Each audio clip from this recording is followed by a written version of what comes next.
Baik, bismillahirrahmanirrahim. Assalamualaikum warahmatullahi wabarakatuh. Alhamdulillah wassalatu wassalamu ala rasulillah amma ba'du.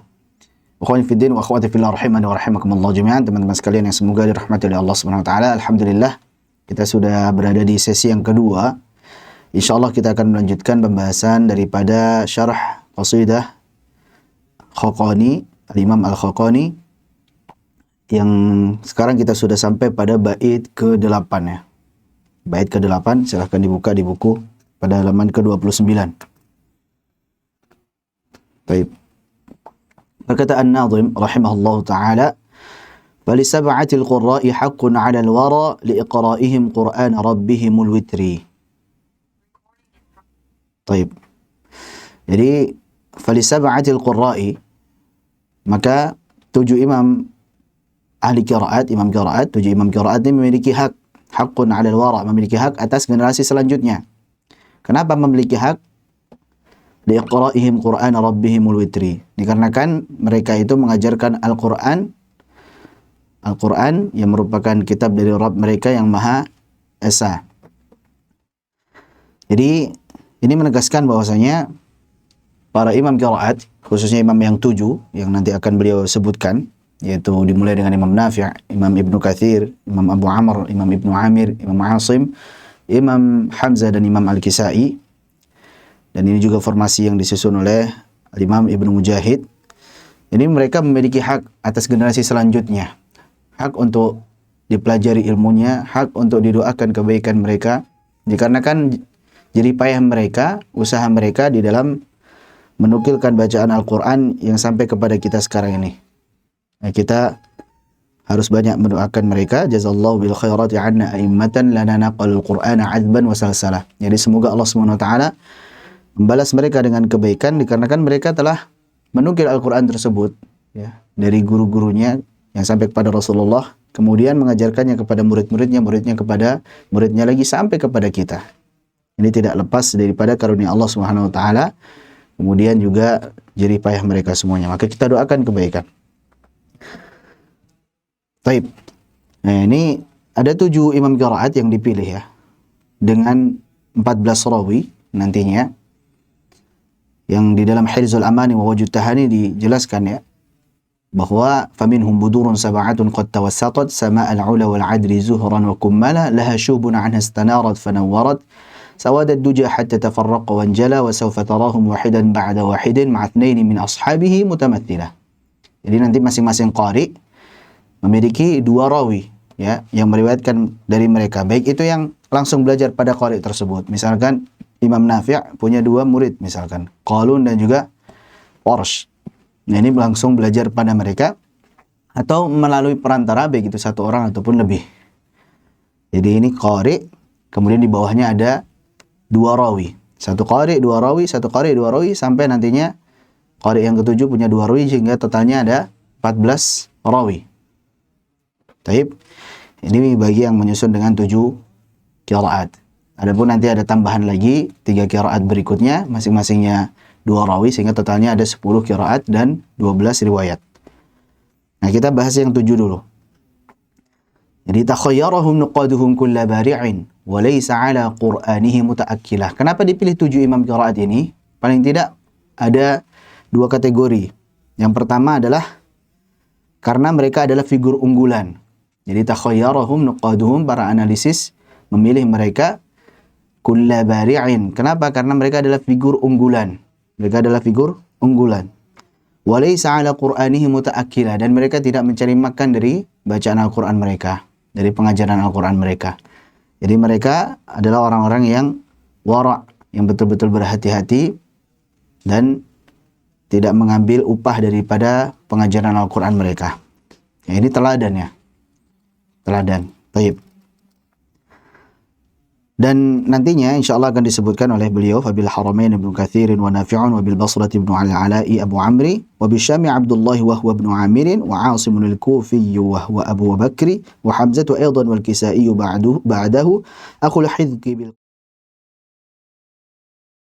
Disebutkan di situ nanti ada 7 imam qiraat di mana mereka itu memiliki aktivitas lain daripada aktivitas mengajarkan Al-Quran ya. Jadi mereka juga punya profesi lain sehingga mereka dapat ma'isyah dari profesi tersebut. Contoh misalkan Imam Nafi', beliau profesinya sebagai inspektur, jadi sebagai pengawas. Kemudian juga Ibnu Katsir sebagai penjual minyak wangi atau rempah-rempah. Kemudian Abu Amr sebagai penerjemah ahli bahasa. Kemudian Ibnu Amir sebagai qadhi. Kemudian Imam Asim sebagai penjual biji gandum. Imam Hamzah Az-Zayyad sebagai penjual minyak zaitun. Dan juga Al-Kisai sebagai guru. Baik. Jadi itu tadi profesi-profesi mereka di luar daripada mengajarkan Al-Quran. Jadi mereka mendapat ma'isyah daripada profesinya tersebut. Itulah kenapa mereka terpilih. Walaysa ala Qur'anihi muta'akkila. Karena mereka tidak mencari makan dari pengajaran Al-Quran mereka. Namun yang perlu digarisbawahi adalah bahwa para ulama berbeda pendapat terkait dengan pendapatan yang dapat dari mengajar Al-Quran. Jadi sebagian ada yang melarangnya seperti Imam Abu Hanifah dan pengikutnya melarang praktik tersebut. Jadi kalau ngajar Al-Quran nggak boleh ngambil upah pokoknya. Ngajar Iqra, ngajar Al-Quran, ngajar Qiraat, ngajar Tajwid. Pokoknya nggak boleh ngambil upah. Betul-betul harus mengharapkan pahala dari Allah saja. Tidak boleh mengambil upah darinya. Ini pendapat daripada Imam Abu Hanifah dan pengikutnya. Adapun Imam Malik, beliau membolehkan praktik ini karena berdasarkan dengan hadis Nabi SAW, Inna ahaqqa ma akhadtum alaihi ajran kitabullah. Ya, sesungguhnya yang paling berhak untuk kalian ambil upahnya adalah kitabullah. Jadi tidak mengapa berdasarkan hadis ini, ya, hadis yang diriwayatkan oleh Imam Al-Bukhari, maka tidak mengapa kita mengambil upah dari mengajarkan Al-Quran. Ini menurut Imam Malik. Imam Syafi'i dan juga Imam Ahmad bin Hanbal membolehkan praktik ini bila terjadi syarat adanya upah. Jadi kalau ada syaratnya, ya, maka ini tidak mengapa. Menurut Imam Syafi'i dan juga Imam Ahmad bin Hanbal. Ya. Ada hadis yang lainnya, yaitu hadis Nabi SAW, Iqra'ul Qur'ana wa la tajfu anhu wa la taghlu fihi wa la ta'kulu bihi. Ya, bacalah Al-Quran, jangan jadikan ia menering, jangan berlebihan di dalamnya, dan jangan makan darinya. Jadi ini larangan untuk apa? Mengambil makan dari Al-Quran. Namun hadis yang disebutkan ini, larangan mengambil makan dari Al-Quran ini, adalah hadis yang dhaif, dikarenakan ada inqita', ada sanad yang terputus. Ya, di dalam Musnad Ahmad, yang mana di dalamnya terdapat hadis yang dhaif. Ya, ini hadis yang dhaif. Beda dengan hadis yang pertama tadi, yaitu Inna ahaqqa ma akhadtum alaihi ajran kitabullah. Ini hadis yang sahih di dalam Sahih Bukhari dan juga Sahih Muslim. Sehingga kesimpulannya bahwasanya memang benar para imam tersebut mereka tidak mengambil upah dari mengajarkan Al-Quran. Dan ini suatu keteladanan yang bagus. Ini bentuk kewaraan mereka dan kezuhudan mereka, di mana mereka sangat berhati-hati terhadap hal-hal yang mungkin memudaratkan mereka di akhirat. Dan ini patut untuk dijadikan panutan, teladan. Namun hal tersebut, sifat mereka tersebut tidak lantas bisa dijadikan sandaran hukum. Tidak lantas bisa dijadikan sandaran hukum dalam hukum mengambil pendapatan dari mengajarkan Al-Quran. Kalau memang mampu seperti itu silahkan diterapkan. Kalau tidak mampu maka kita berlandaskan pada hadis tadi, Inna ahaqqa ma akhadtum alaihi ajran kitabullah. Wallahu a'lam bishawab. Jadi kami lebih memandang pada bolehnya mengambil upah dari mengajarkan Al-Quran. Asalkan tidak berlebihan. Asalkan tidak berlebihan. Jadi sebagai kebutuhan saja, agar tetap bisa beraktivitas dan juga mengajarkan ilmu. Demikian, Allah a'lam bishawab. Tapi kita masuk kepada biografi secara ringkas saja ya. Kita akan sebutkan secara ringkas saja. Nanti antum bisa cari-cari referensi di tempat yang lainnya. Nah, nanti di syarah juga akan tuliskan sedikit detail dari yang ada di buku ini. Bil Haramain Ibnu Katsirin. Yang pertama adalah di Haramain Al-Haram yang pertama yaitu Makkah, Ibnu Katsir Al-Makki. Wa Nafi'un dan juga Imam Nafi'. Ini di Madani. Beliau di Madinah. Al-Madani, Nafi' Al-Madani, Ibnu Katsir Al-Makki. Jadi itu Fabil Haramaini Ibnu Katsirin wa Nafi'un. Fabil Haramaini Ibnu Katsirin wa Nafi'un. Wabil Basrati, adapun di Basrah, Ibnul Ala Abu Amri, yaitu Abu Amr ibn al-Ala. Di Basra ada Abu Amr al-Basri ibn al-Ala. Wa bi Syam Abdullah wa huwa ibn Amir. Sedangkan di Syam itu ada Ibnu Amir, Abdullah ibnu Amir. Itu di Syam. Wa Asimun al-Kufi wa huwa Abu Bakr. Adapun Imam Asim beliau di Kufah. Asim al-Kufi beliau adalah Abu Bakar. Jadi Asim ada 3. Di Kufah ada 3, Di Kufah ada 3. Wa bil Kufatil gharra'i minhum thalathatun adza'u faqad da'an syadha wa qaranfulah.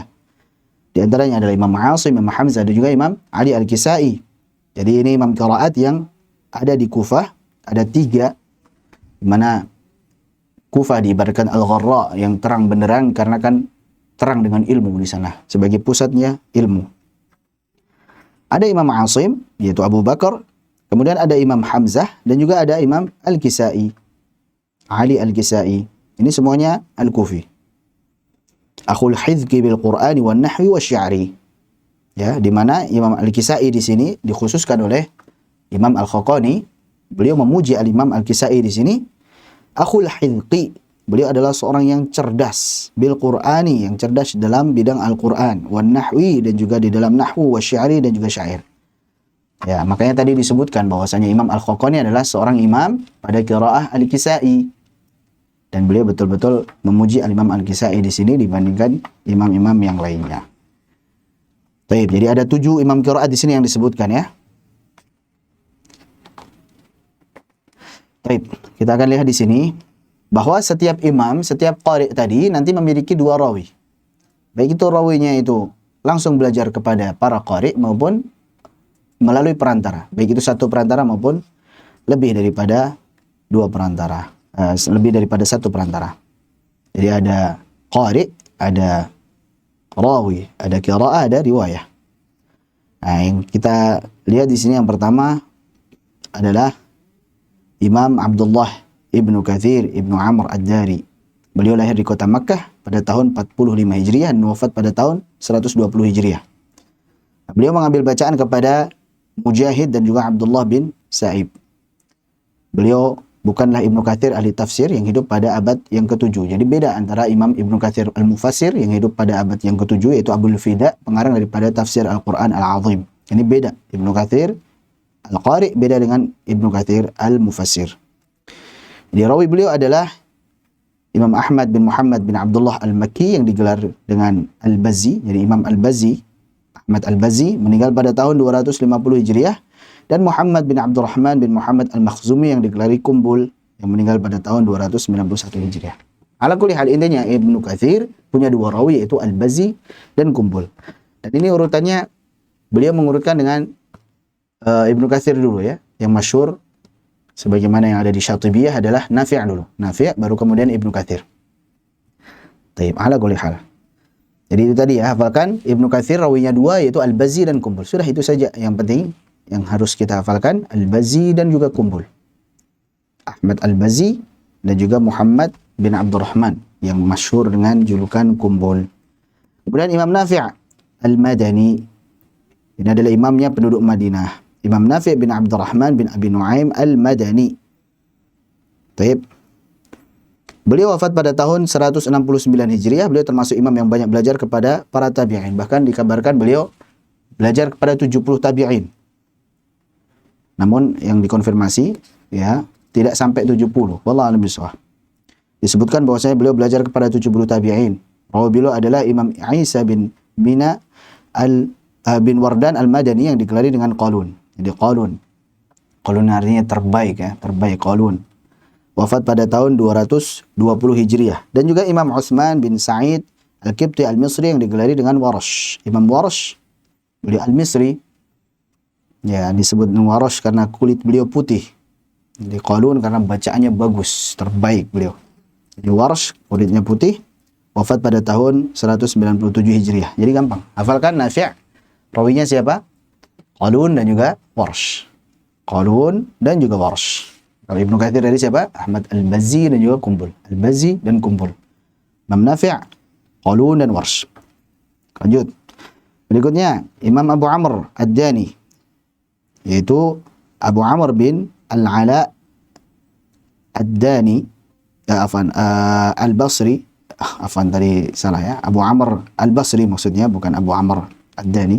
Abu Amr Al-Basri, beliau dari Basrah, lahir pada tahun 68 Hijriah dan wafat pada tahun 154 Hijriah. Jadi rawi beliau adalah Abu Amr Hafiz bin Umar bin Abdul Aziz Al-Baghdadi, yang dikelari dengan Ad-Duri. Jadi Hafiz Ad-Duri. Ini bukan Hafiz yang merupakan rawi dari Imam Asim, tapi Hafiz Ad-Duri. Taib. Nanti Ad-Duri ini merupakan rawi daripada Imam Abu Amr dan juga rawi daripada Imam Al-Kisai. Jelas ya? Jadi Imam Ad-Duri ini Duri Basri atau Duri Kisai. Kalau maksudnya Duri Basri berarti Duri yang merupakan rawi daripada Imam Abu Amr Al-Basri. Kalau Duri Al-Kisai maksudnya Imam Ad-Duri yang merupakan rawi daripada Imam Ali Al-Kisai. Ini satu orang, sama orangnya. Kemudian selain Imam Ad-Duri adalah Imam As-Susi, yaitu Abu Shu'aib Salih bin Ziyad yang digelari dengan As-Susi. Taib. Jadi Abu Amr, siapa rawinya? Duri dan Susi. Ad-Duri dan As-Susi. Gampang. Abu Amr Al-Basri, rawinya Ad-Duri dan As-Susi. Lanjut. Imam Ibnu Amir atau Abdullah bin Amir bin Yazid bin Tamim bin Rabi'ah, imam penduduk Syam. Jadi Asy-Syami, Ibnu Amir Asy-Syami. Jadi Al-Yahsabi. Jadi dijuluki dengan Al-Yahsabi.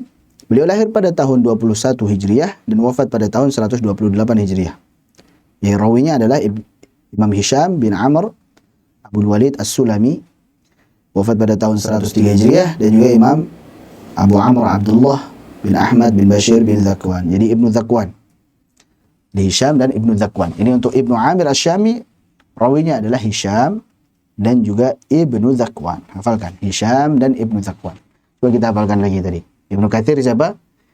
Ibnu Katsir adalah Al-Bazzi dan Qumbul. Jadi rawi daripada Ibnu Katsir adalah Bazzi dan Qumbul. Al-Bazzi dan Qumbul. Imam Nafi' siapa? Qalun dan Warsh.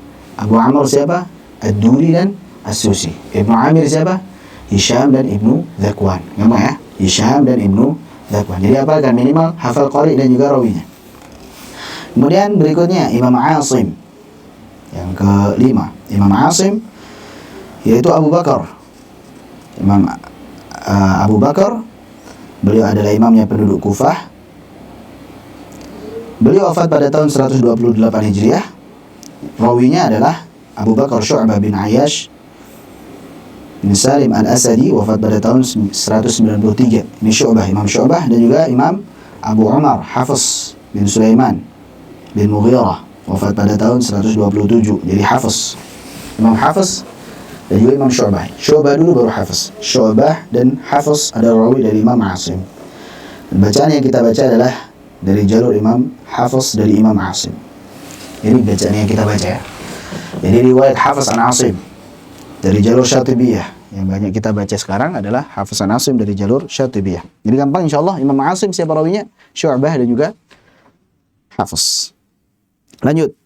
Baru Imam Hamzah.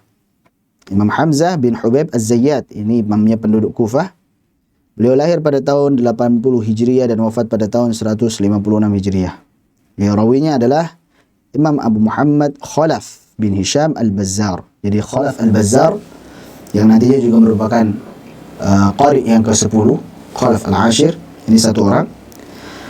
Jadi Khalaf yang merupakan rawi daripada Imam Hamzah, dan juga nanti Khalaf yang merupakan qari yang ke-10 yang disebut dengan Khalaf Al-Ashir. Dan juga Imam Abu Isa Khallad bin Khalid yang wafat pada tahun 229 Hijriah. Jadi gampang. Imam Hamzah, Khalaf dan Khallad. Kha dan kha. Gampang. Khalaf, Khallad. Khalaf, Khallad. Baik. Ini sudah imam yang ke-6. Yang terakhir yang ke-7 adalah Imam Al-Kisai, yaitu Abdul Hasan Ali bin Hamzah Al-Kisai. Ini juga imam penduduk Kufah yang lahir pada tahun 120 Hijriah dan wafat 189 Hijriah. Yang rawinya adalah Abul Harith Al-Laits bin Khalid Al-Baghdadi, wafat pada tahun 240 Hijriah, dan juga Imam Abu Amr Hafiz bin Umar bin Abdul Aziz Al-Baghdadi yang digelari dengan Ad-Duri. Jadi tadi ya sudah kita jelaskan bahwasanya Ad-Duri adalah rawi daripada Imam Abu Amr Al-Basri, disebut dengan Duri Al-Basri, Duri Basri, dan Ad-Duri yang merupakan rawi daripada Imam Ali Al-Kisai disebut Duri Kisai. Ini satu orang, Ad-Duri satu orang. Jadi gampang untuk Imam Al-Kisai, siapa rawinya? Rawinya adalah Abul Harith dan juga Ad-Duri. Jadi Abul Harith dan Ad-Duri. Sudah hafal ya insyaallah. Dihafalkan.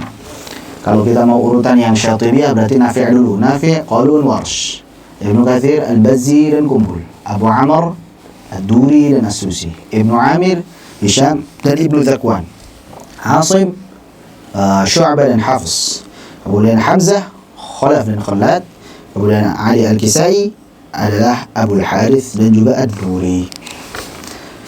Ini untuk 7 qiraah dan juga 14 riwayah. Selanjutnya, secara khusus Al-Imam Al-Khaqani beliau memuji Al-Imam Al-Kisai. Jadi menambahkan keterangan khusus untuk Imam Al-Kisai. Beliau menyebutkan bahwa Al-Imam Al-Kisai merupakan seorang yang memiliki kecerdasan dalam bidang Al-Quran, nahwu dan juga syair dalam bidang bahasa Arab. Sebagaimana dijelaskan oleh beberapa ulama, barang siapa yang ingin memiliki pengetahuan yang luas terhadap ilmu nahwu, maka hendaklah mengambil ilmu dari Imam Al-Kisai. Jadi Al-Kisai ini merupakan seorang imam yang besar di bidang bahasa Arab ya. Ali Al-Kisai, Imam Al-Kisai yang merupakan disebut rival daripada Imam Sibawayh. Taib antara Kufah dan Basrah. Jadi untuk Al-Kisai ini di Kufah, kemudian Sibawayh itu di Basrah. Allah a'lam bishawab. Jadi ini merupakan seorang imam yang besar di bidang lughah, yang ahli di bidang bahasa, syair, nahwu dan juga pakar di bidang Al-Quran, Imam Al-Kisai. Dan banyak di antara murid-murid beliau yang pandai bahasa Arab, di antara Al-Khalil bin Ahmad Al-Farahidi, Imam Al-Kisai. Itulah 7 imam qiraat yang menjadi perantara Al-Quran sampai kepada kita secara mutawatir. Nah, ada tambahan 3 lagi, yaitu Imam Abu Ja'far Al-Madani. Abu Ja'far Al-Madani, di mana rawinya adalah Imam Isa ibn Wardan dan juga Imam Sulaiman bin Muslim Ibnu Jammaz. Jadi Ibnu Wardan dan Ibnu Jammaz. Ini 2 rawi daripada Imam Abu Ja'far Al-Madani, Ibnu Wardan dan juga Ibnu Jammaz. Kemudian Imam Ya'qub Al-Hadrami yang wafat pada tahun 205 Hijriah. Ya'qub Al-Hadrami, ini rawi beliau adalah Imam Ruwais. Jadi Ruwais adalah rawi daripada Imam Ya'qub. Ruwais Muhammad Al-Mutawakkil yang wafat pada tahun 238 Hijriah, dan Imam Rawh. Jadi Ruwais dan Rawh bin Abdul Hakim yang wafat pada tahun 235 Hijriah. Ra dan Ra ya, gampang. Ruwais, Rawh. Jadi Imam Ya'qub Al-Hadrami rawinya Ruwais dan Rawh. Imam Abu Ja'far adalah Ibnu Wardan, Ibnu Jammaz. Ibnu Wardan, Ibnu Jammaz. Kalau Ya'qub Al-Hadrami, Ruwais dan Rawh. Gampang. Yang terakhir Imam Khalaf, yaitu Abu Muhammad Khalaf bin Hisham, yang beliau adalah rawi daripada Imam Hamzah tadi dan dijadikan sebagai qari yang ke-10. Rawi daripada Imam Khalaf Al-Ashir adalah Imam Ishaq bin Ibrahim Al-Warraq yang meninggal pada tahun 286 Hijriah, dan juga Imam Abul Hasan Idris bin Karim. Jadi Ishaq dan Idris Al-Baghdadi yang wafat pada tahun 292 Hijriah. Ini tadi totalnya berarti menjadi 10 qiraat. Ditambahkan 3 lagi sebagaimana yang ditambahkan oleh Imam Ibnul Jazari dalam Ad-Durratul Mudiyah fil Qiraat Ats-Tsalath Al-Mardiyah. Ya, 7 qiraat yang sudah masyhur, mutawatir, yang merupakan formasi daripada Ibnu Mujahid, diteruskan oleh para ulama setelahnya. Demikian juga Taisir, ya, Taisir karangan daripada Imam Abu Amr Ad-Dani, ini pun juga fil Qiraat As-Sab', 7 qiraat tadi, 7 imam tadi beserta dengan rawi-rawinya. Kemudian juga Hirzul Amani wa Wajud Tahani yang merupakan ringkasan daripada yang ada di At-Taisir. Wa fi yusrih At-Taisir rubdu ikhtisarahu, diringkas menjadi nazam menjadi Hirzul Amani wa Wajud Tahani fil Qiraat As-Sab', atau yang masyhur dengan Syatibiyah karya Imam Asy-Syatibi, 7 qiraat. Baru kemudian ditambahkan dengan 3 qiraat yang lain. Imam Ibnul Jazari mengarang Ad-Durratul Mudiyah fil Qiraat Ats-Tsalath Al-Mardiyah, sehingga totalnya menjadi 10 qiraat. Nah, kalau disebutkan 10 qiraat, nanti ada qiraat Ashrah Sughra dan Kubra. Qiraatul Ashr As-Sughra, Qiraatul Ashr al-kubra. Kalau sughra berarti gabungan daripada yang ada di jalur Syatibiyah, ya. Kemudian yang ada pada ad-Durratul Mudhiyah. Jadi satu jalur saja, satu tariq saja. Masing-masing rawinya ada satu tariq saja. Jadi qari satu, kemudian dua rawi, masing-masing rawinya ada satu tariq saja. Paham ya insyaallah ya. Jadi total 10 qiraat tadi namanya qiraat al-ashar as-sughra. Kalau disebutkan qiraat al-ashar al-kubra, yaitu yang ada pada jalur thayyibatun nasyr. Jadi 10 qiraat tadi, akan tetapi nanti tariqnya banyak. Ya, tariqnya banyak. Hafaz saja ada 57 jalur. Ada 57 tariq misalkan. Jadi totalnya ada banyak sekali, 900-an sekian. Jadi di dalam thayyibatun nasyr, Al-Imam Ibnu Jazari menghimpun qiraat al-ashar kubra. Jadi yang lebih banyak jalurnya disebut kubra karena besar, jalurnya lebih banyak daripada yang sughra, yang kecil tadi. Demikian. Allah a'lam bissawab. Jadi untuk Hirzul Amani wa Wujud Tahani Asy-Syatibi ada 1173 bait. Untuk Ad-Durratul Mudhiyah ada 241 bait. Sedangkan untuk Thayyibatun Nasyr ada 1015 bait. Demikian selesai untuk biografi secara ringkas daripada Imam Qiraat yang 7. Baik. Selanjutnya kita akan lanjutkan di bait 12. Tampilkan. Bait yang ke-12 kita lanjutkan.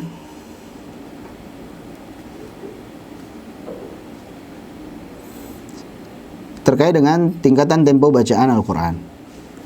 Berkata An-Nazim rahimahullah ta'ala, fadhul hidqi mu'tid lil hurufi huquqaha idza rattala Qur'ana aw kana dha hadri. Fadhul hidqi, orang yang cerdas, mu'tid lil hurufi huquqaha, pasti akan memberikan kepada setiap huruf hak-haknya. Idza rattala Qur'ana aw kana dha hadri, baik jika dia itu mentartilkan Al-Quran. Yang beliau maksud di sini nantinya membaca Al-Quran dengan perlahan ya. Jadi tartil di sini beliau golongkan sebagai tingkatan bacaan Al-Quran, yaitu dengan lambat, dengan perlahan. Baik itu saat mentartilkan Al-Quran, membaca Al-Quran dengan lambat, atau kana dha hadri, ataupun baca Al-Quran dengan cepat. Watilun Al-Qur'ana afdalu lilladhi umirna bihi min mukthina fihi wal fikri.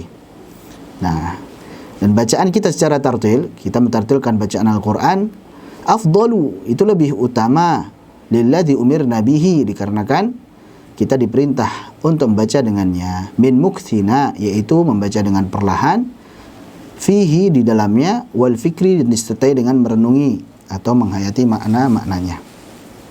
Jadi membaca Al-Quran dengan tartil, membaca Al-Quran dengan perlahan, pelan, itu lebih utama daripada membaca Al-Quran dengan cepat, dengan hadar. Sekali lagi beliau di sini nanti Al-Imam Al-Khaqani menjadikan tartil itu sebagai tingkatan bacaan Al-Quran, yaitu membaca Al-Quran dengan pelan, dengan perlahan. Wa imma hadarna darsana famurakhkhasun. Adapun saat kita membaca dengan hadar, maka itu adalah rukhsah, itu adalah keringanan, boleh. Famurakhkhasun lana fihi iddinul ibadi ilal yusri. Kenapa?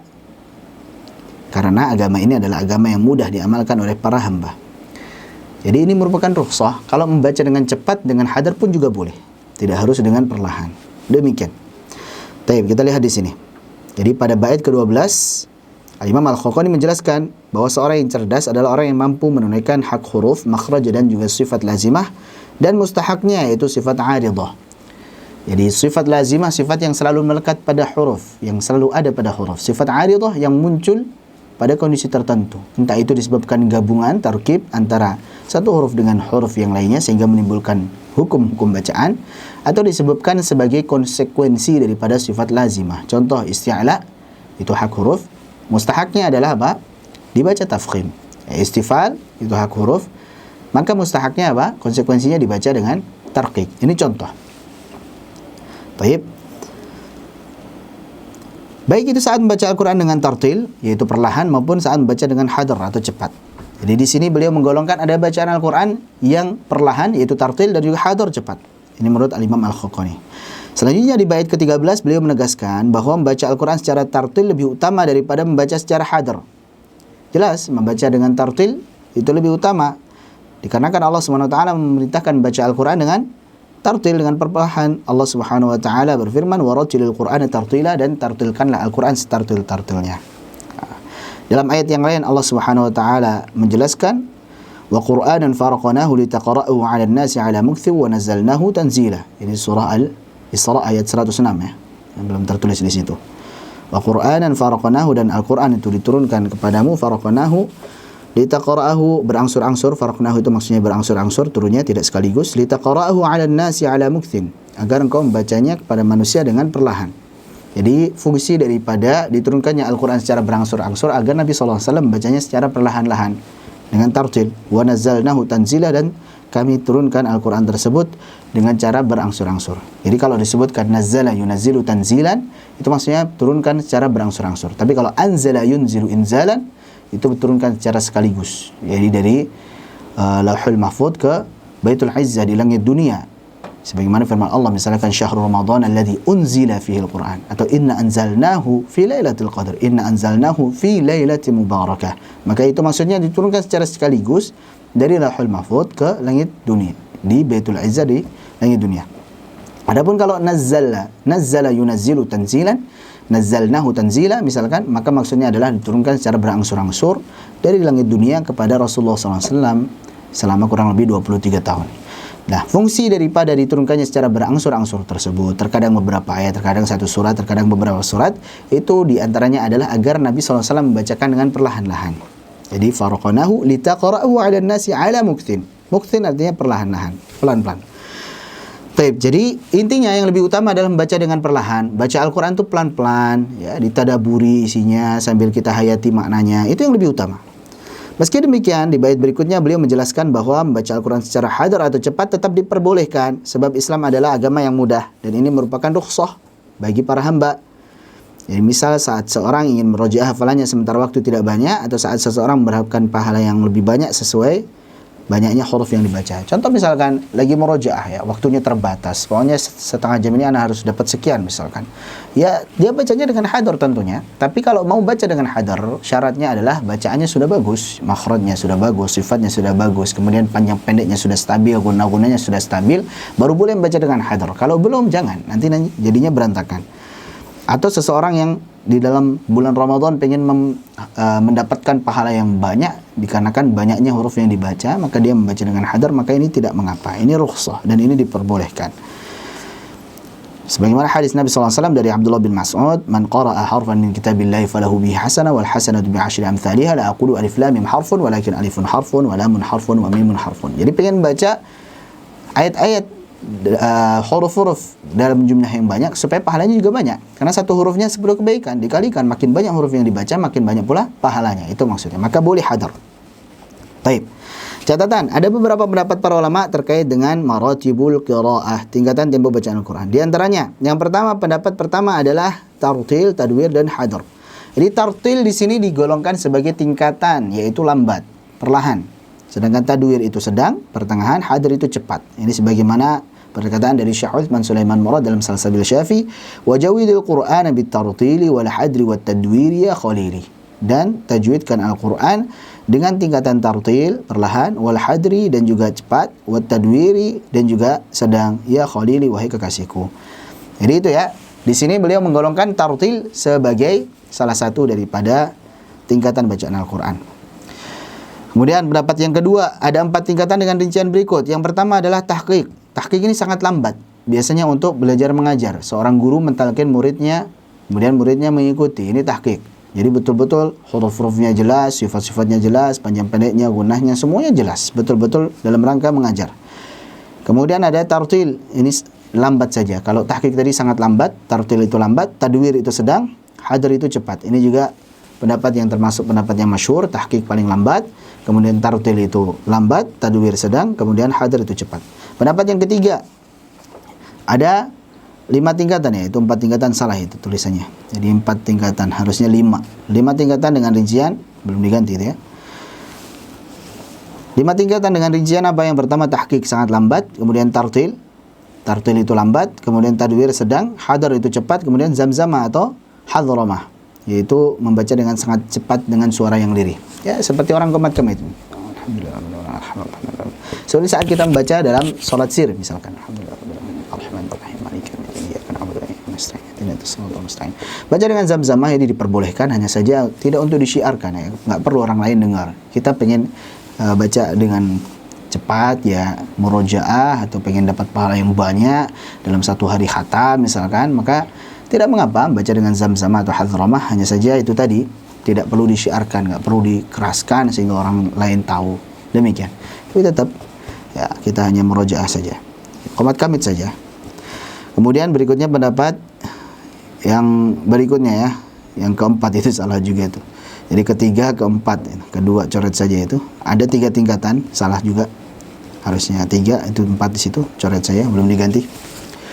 Yaitu ada tahqiq, tadwir dan hadar. Jadi ada tahqiq, tadwir dan hadar.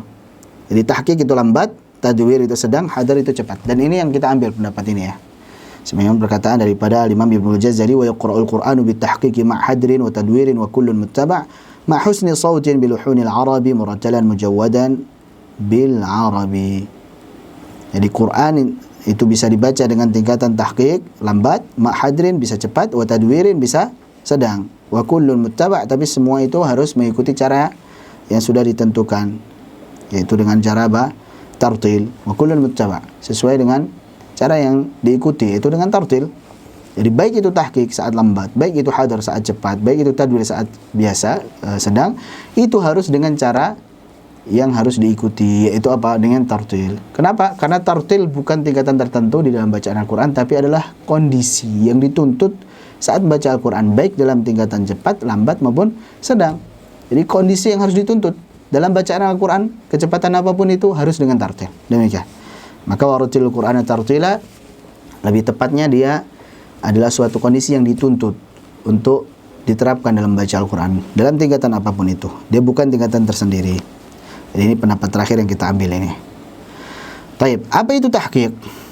Kita akan jelaskan di sini. Tahqiq maksudnya adalah tempo yang lambat, tenang dan penuh penghayatan, menyempurnakan setiap hurufnya tanpa menambah dari kadar yang semestinya. Jadi nggak boleh tamtid. Meskipun membaca misalkan A'udzu billahi minasy syaithanir rajim. Tidak boleh tamtid misalkan. Bismillahir.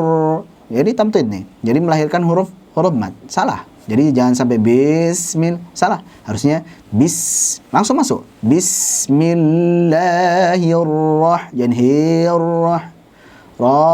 Salah. Roh. Jadi langsung masuk ke haknya yang dipanjangkan. Manirrahim. Demikian. Jangan sampai tamtid atau isba'. Ya, sebutkan tamtid itu ngodot ya. Jadi melahirkan huruf mad, atau isba' itu menambahkan harakat, memanjangkan harakat sehingga bukan lagi satu harakat jadi lebih dari satu harakat. Demikian. Nah, tempo ini biasa digunakan pada proses belajar mengajar. Seorang guru nalkin muridnya supaya jelas setiap hurufnya, panjang pendeknya, gunnah-gunnahnya, sifat-sifatnya sempurna semuanya, maka dipakai dengan tempo tahqiq ini, dengan sangat lambat, dengan lambat maksudnya, dengan lambat. Atau biasa pula digunakan saat membaca Al-Quran dengan variasi bacaan mad munfasil, yaitu mad munfasil atau silah kubra maupun silah tawilahnya dibaca dengan isba', dengan tul.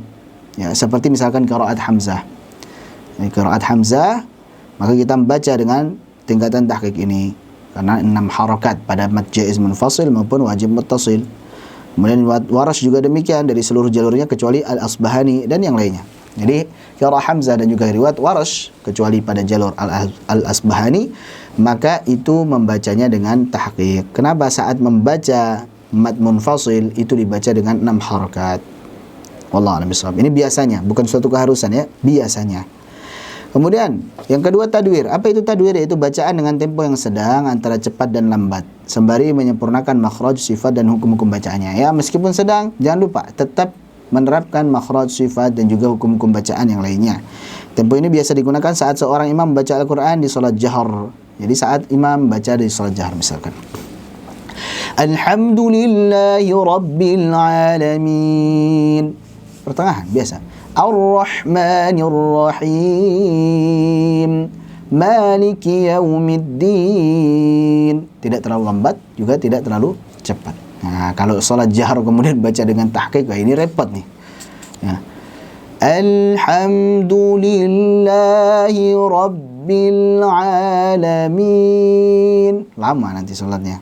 Jadi untuk yang solat jahar saat imam baca, maka bacalah dengan tempo tadwir pertengahan.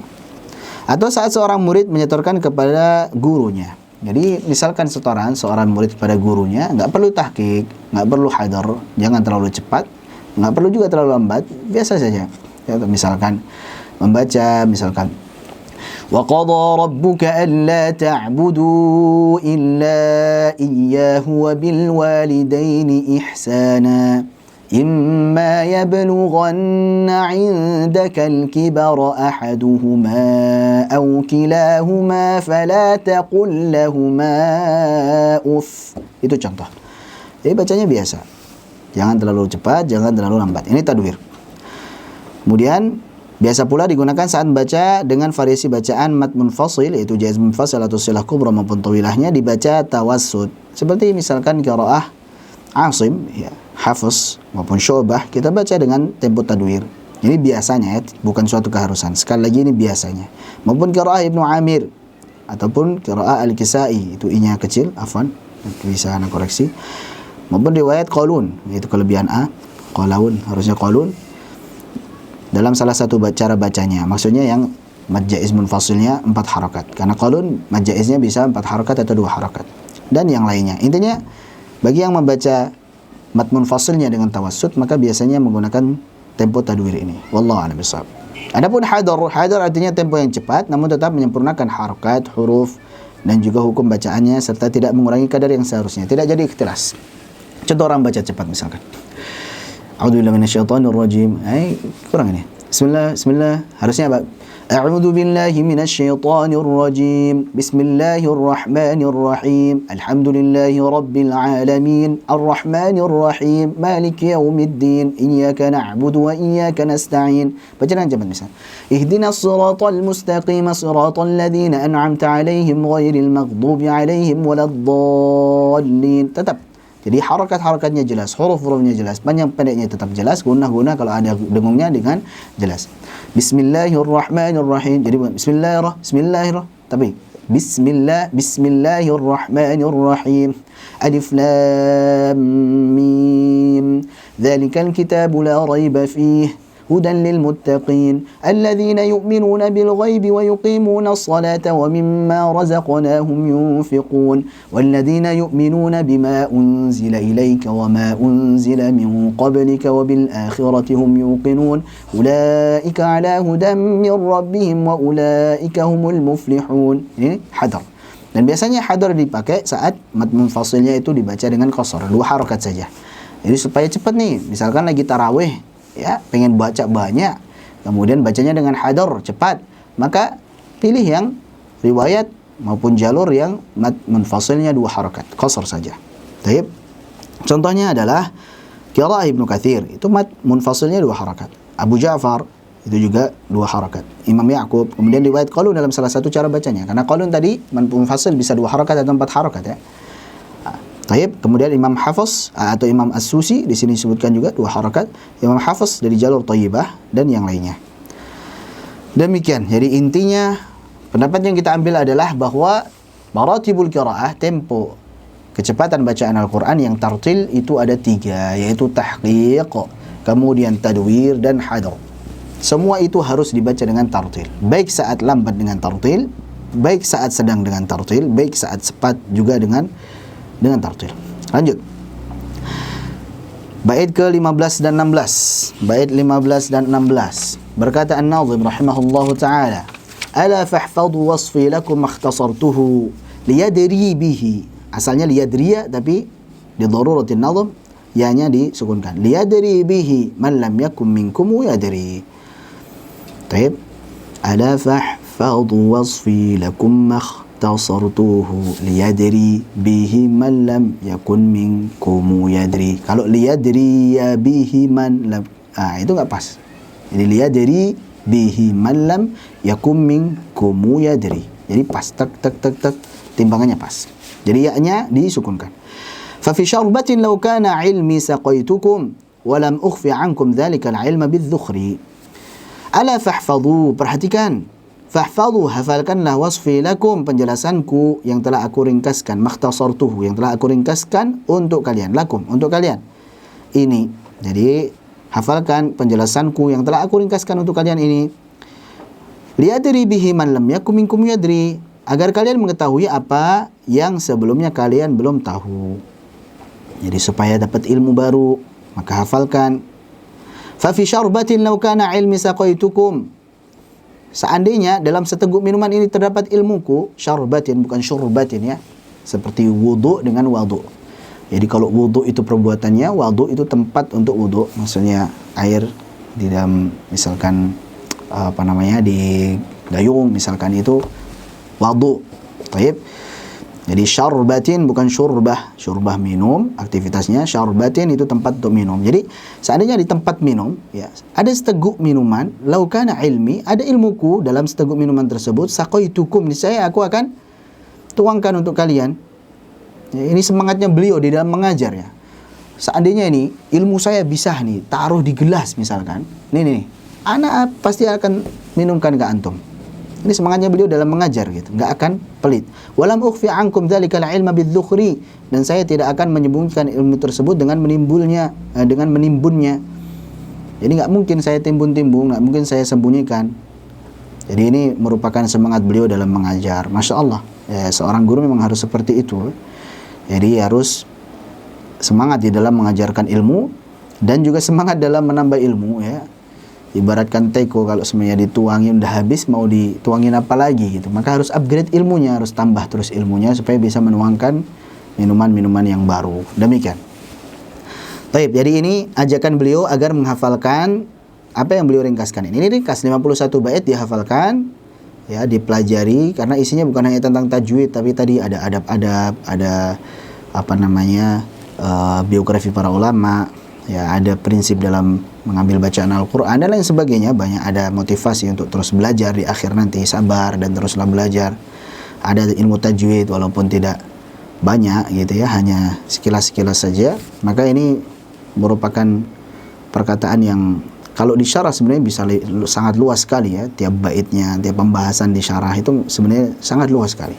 Jadi beliau sudah ringkaskan tersebut, hafalkan agar kalian dapat ilmu baru gitu. Dan menunjukkan semangat beliau di dalam mengajarkan ilmu. Seandainya ya di dalam seteguk air ini ada ilmuku, niscaya aku akan tuangkan untuk kalian supaya kalian bisa minum, dan saya tidak akan menyembunyikan ilmu tersebut dari kalian dengan cara menimbunnya. Taib.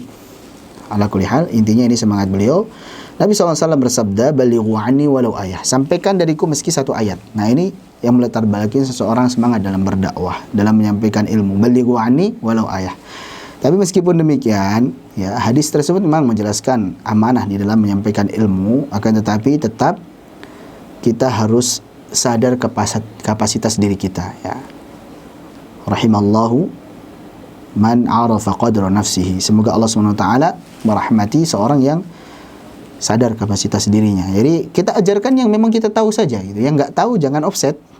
Jadi hendaklah seseorang itu menyadari kapasitasnya masing-masing sehingga tidak menyampaikan apa yang belum ia ketahui dengan baik. Jangan sok tahu. Kalau memang nggak tahu, ya, ana belum tahu, ana. Wallahu a'lam bishawab, ana nggak tahu. Ya, nanti coba tanya ustaz lain, nanti coba kita buka dulu penjelasan para ulama dan sebagainya. Katakanlah adri. Baik, berikutnya bait ke-16 ini juga berisi tentang larangan menyembunyikan ilmu. Dari Abu Hurairah radhiyallahu anhu, ia berkata, Rasulullah SAW bersabda, man su'ila an ilmin fakatamahu uljima yaumal qiyamati bilijamin min nar. Barang siapa yang ditanya tentang suatu ilmu lalu ia menyembunyikannya, maka ia akan dibelenggu pada hari kiamat dengan tali kekang dari neraka. Hadis riwayat Abu Dawud, At-Tirmidzi dan juga Ibnu Majah. Waliyadzubillah. Jadi itu tadi ya, semangat dalam menyampaikan ilmu dan jangan menyembunyikan ilmu tersebut. Apalagi kalau seumpamanya orang bertanya ya karena hajah, karena darurat, ya harus segera dijawab gitu. Harus segera dijawab. La yajuzu ta'khirul bayan 'indal hajah. Enggak boleh mengakhirkan penjelasan di saat dibutuhkan. Baik, lanjut. Bait ke-17 dan 19. Ini berisi tentang qasidah Al-Khaqani. Faqad qultu fi husnil ada'i qasidatan rajautu ilahi ay yahutta biha wizri. Faqad qultu, sungguh aku telah menyusun fi husnil ada'i, terkait dengan cara baca Al-Quran yang baik. Husnul ada adalah cara baca Al-Quran yang baik. Itu julukan lain daripada ilmu tajwid. Qasidatan, suatu qasidah. Rajautu ilahi, saya berharap kepada sesembahanku yaitu Allah Subhanahu wa taala, ayyahutta biha wizri, agar dia menghapus dosa-dosaku dengan sebab qasidah ini. Biha ini ba sababiyah, dengan sebab adanya qasidah ini. Jadi ini tawassul dengan amal soleh. Saya sudah ngarang nih, saya sudah susun qasidah terkait dengan cara baca Al-Quran yang benar.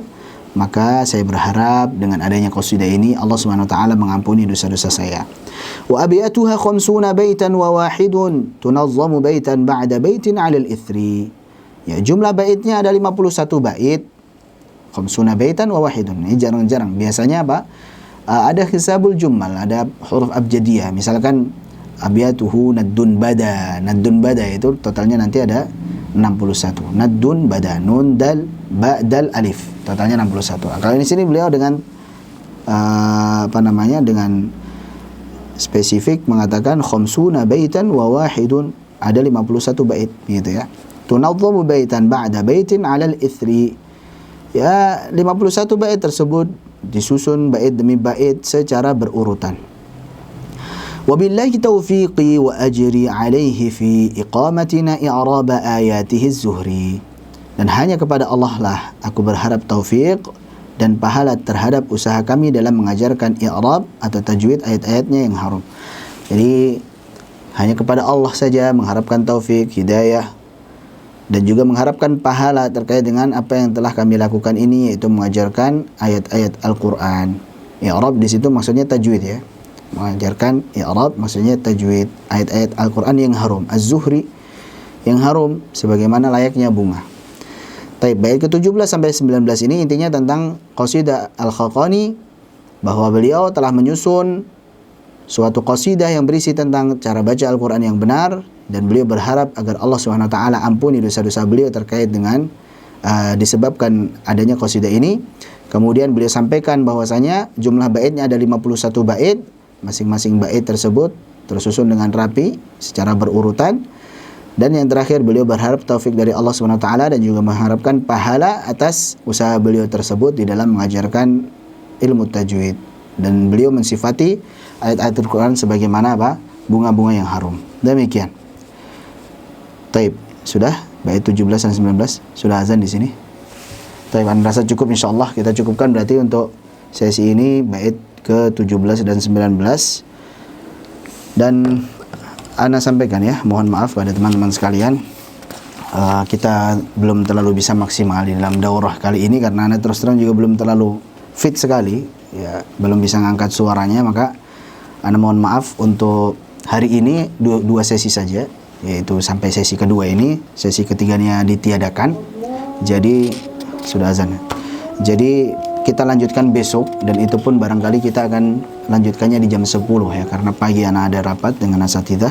Jadi sesi yang ketiga untuk besok adalah di jam 10 insyaallah, di jam 10 sampai dengan zuhur, baru kemudian nanti pada zuhur sesi yang keempat. Dan tentu belum selesai, maka kita lanjutkan pekan depan lagi hari Sabtu. Jadi terakhir insyaallah hari Sabtu 2 sesi lagi dan kita selesaikan. Di akhir kita akan tutup dengan pembacaan matanya insyaallah, dan nanti kita akan bagikan ijazah ya, sama'i untuk qasidah Abu Muzahim Al-Khaqani ini. Barakallahu fikum. Demikian, semoga dapat dimaklumi. Ana ucapkan jazakumullah khairan kepada teman-teman sekalian yang hadir. Mohon maaf jika ada kesalahan dalam penyampaian. Sekali lagi Ana belum fit, jadi terkadang masih suka ngeblank ngomong apa gitu. Ya, Allah semoga ampuni. Kemudian kita tutup. Subhanallah bihamdik, asyhadu an la ilaha illa anta, astaghfiruka wa atubu ilaik. Assalamualaikum warahmatullahi wabarakatuh.